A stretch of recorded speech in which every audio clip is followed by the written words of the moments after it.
How do Mardi Gras, Valentine's Day, and Christmas connect with the pre-flood biblical giants called Nephilim?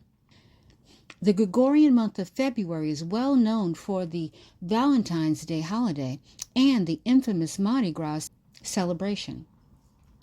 February serves to connect the winter months' pagan festivities to the spring pagan festivities.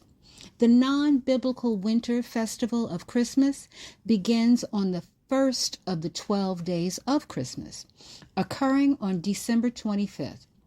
On the 8th day of the 12 days of Christmas, the festival of New Year's Day occurs, honoring the pagan god Janus with the sacrifices of resolutions and burned incenses of fireworks. The last day of the 12 days of Christmas closes out on January 5th. Those 12 days of Christmas lead the masses into the next riotous season of worship, which begins 12 days after Christmas, beginning on January 6th, which is called Epiphany in Catholicism. Carnival begins exactly 12 days after Christmas and ends on Mardi Gras, which is always 47 days before Easter. Carnival does not refer to a specific day. It lasts for over 1 month and ends with the Mardi Gras or Fat Tuesday celebration. This year in 2024, Carnival's dates are January 6th through Tuesday, February 13th. The actual phrase Mardi Gras in French means Fat Tuesday and is the last day of lewd, riotous actions before the following day, which begins Catholic Lent, known as Ash Wednesday, a time of supposed fasting and sorrow. Ezekiel 8:14 speaks about this supposed fasting and sorrow that was dealt with in the scriptures. Then he brought me to the door of the gate of Yah's house, and behold, there sat women weeping for Tammuz. Valentine's Day is part of the Carnival festival. Valentine's Day is said to originate from the fertility festival called Lupercalia, honoring the Roman pagan god of lust, aka Cupid or Eros. During the festival, participants were struck with straps of goat skin which granted fertility. These straps of goat skin were called februa, which is the origin of the month February's name.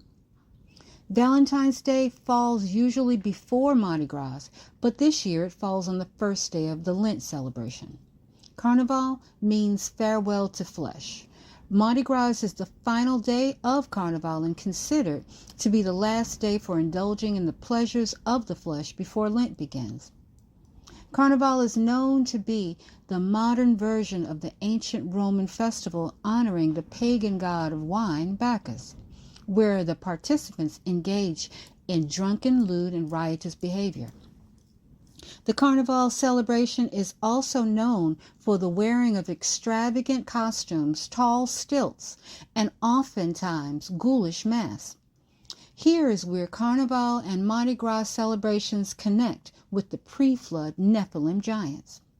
The Nephilim giants are the 200 angels that were sent from heaven to earth to help guide mankind. We can pick that up in Genesis 6:2. That the sons of Yah saw the daughters of men, that they were fair, and they took them wives, all of which they chose. When the sons of Yah came in unto the daughters of men, they bare children to them. These angels and their actions were actually the cause of the great flood. Jubilees chapter 4, verse 22 through 24. And he testified to the watchers who had sinned with the daughters of men, so as to be defiled with the daughters of men. And Enoch testified against them all. And on account of it, Yah brought the waters of the flood. In addition to these angels fathering angel and human hybrid children, they also told spiritual secrets to certain humans. These secrets gave power and prestige to those humans over other humans. Enoch, chapter 69, verse 8. And he taught them all the secrets of their wisdom. Many ancient nations told mythological stories which were fictionalized but were actually based loosely on the horrendous exploits of these Nephilim giants and their angel fathers. These Nephilim giants killed and abused both people and animals. Enoch chapter 7, verse 12 from the R. Lawrence translation. Whose stature was 300 cubits, who consumed all the acquisitions of men, and when men could no longer sustain them, the giants turned against them and devoured mankind. Filled with fear and the desire to learn more secrets, the humans began to worship and offer human sacrifices to both these giants and their angel fathers as gods. Enoch chapter 19, verse 1. And Uriel said to me, Here shall stand the angels who have connected themselves with women, and their spirits, assuming many different forms, are defiling mankind, and shall lead them astray into sacrificing to demons as gods. Even after the flood, mankind continued to seek after the Nephilim and angels as gods for powers and favors with offerings and with sacrifices. Jubilees 8, verse 3 and 5. And he found a writing which former generations had carved on the rock, and he read what was thereon, for it contained the teaching of the watchers. And he wrote it down and said nothing regarding it, for he was afraid to speak to Noah about it, lest he should be angry with him on account of it.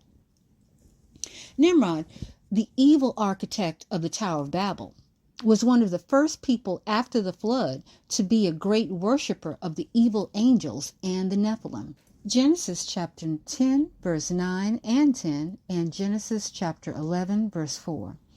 Nimrod, the mighty hunter before Yah, and the beginning of his kingdom was Babel.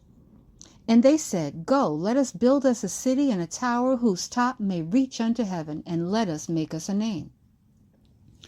After the Most High God Yah imprisoned the spiritual angel fathers for their sins and destroyed the fleshly bodies of the Nephilim, Yah banished the spirits of the Nephilim to remain on earth, dwelling as evil spirits, wandering and antagonizing sinful humans. Enoch chapter 15, verses 2 through 3, 8 and 11. And go, say to the watchers of heaven, Wherefore have you left the high, holy, eternal heaven, and laid with women, and defiled yourself with the daughters of men, and taken to yourself wives, and begotten giants as your sons? And now the giants who are produced from the spirits and flesh shall be called evil spirits upon the earth, and on the earth shall be their dwelling. And the spirits of the giants afflict, oppress, destroy, attack, do battle, and work destruction on the earth, and cause trouble. They take no food, but nevertheless hunger and thirst, and cause offenses. These spirits shall rise up against the children of men and against women. Many festivals and religions today still promote the gaining of favors and secrets from these evil spirits or Nephilim. The carnival festival, especially Mardi Gras, involves the invoking of these evil spirits through channeling these demons. Participants dress up to look like demons while performing ritual tasks to invoke the spirits of the demons, so that they can become possessed by or make contact with the demons to gain power.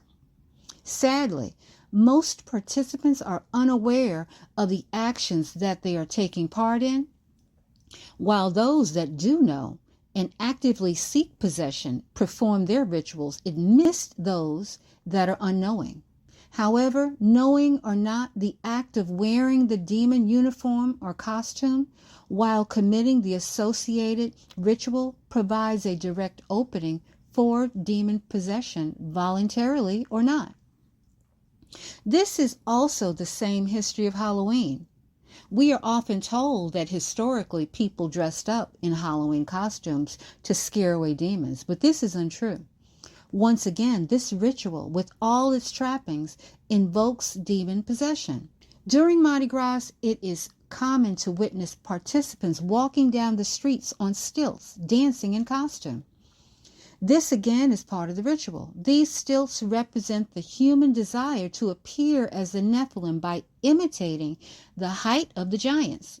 Once again, a ritual of demon invocation. These stilts are used in festivals all over the world.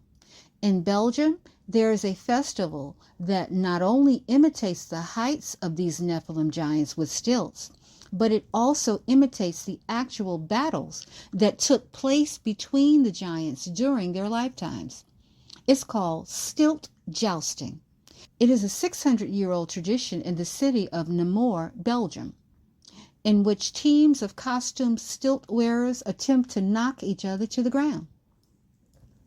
Enoch chapter 10 verses 9 and 10. Said Yah, destroy the children of fornication and the children of the watchers from among men, and cause them to go forth and send them one against the other, that they may destroy each other in battle. For length of days they shall not have, and that each one of them will live 500 years. It is common today for people to speak of honoring the ancestors or ancestor spirits. Those ancestors that they speak of are not long dead auntie or grandpa. Those ancestor spirits are the evil spirits of the pre-flood Nephilim. A major part of the carnival festival ritual that is performed away from the festivities, usually at work or at home, is the eating of the king cake. The king cake is a tricolored cake that has in it a plastic idol of a shape of a baby.